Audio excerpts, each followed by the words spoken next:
Hey everybody, it's Paul Yokobitis from Cary Estate Planning back with another video as part of our 2020 video challenge. And today I want to talk about charitable giving in a will or trust or beneficiary designation. Often people will appoint charities as ultimate remainder or sort of last resort type beneficiaries if everyone else named has not survived.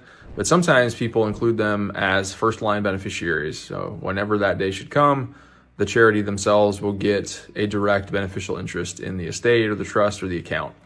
And so the best way to do that is to be very specific, right? So first, the entity name needs to be how it would match for any Form 990 filings, not just the common trade name. Unfortunately, a lot of charities have multiple chapters or multiple offices, and so if you were to just say the general name that the charity is named for, you may not, end up giving money to the correct party.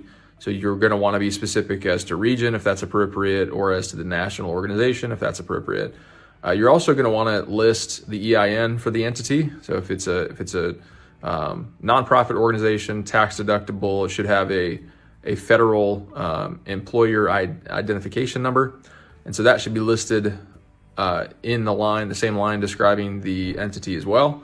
And then you're going to want to, if appropriate, define the conditions of the gift. So if it should be used for a very specific purpose.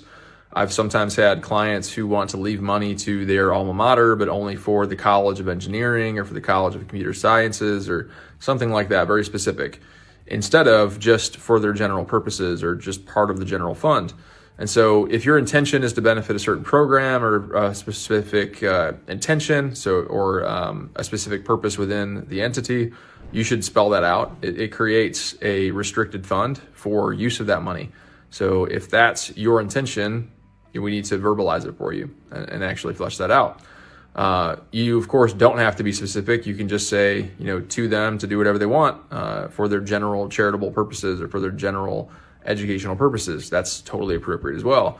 The idea, though, is to get specific as to what the actual intention is and then effectuate that.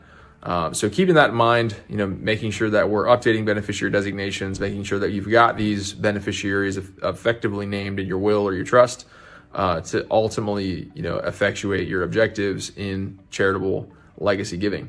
This is Paul from Cary Estate Planning. If you have any questions about charitable giving, go ahead and click the link below and you can get on our calendar to discuss your options.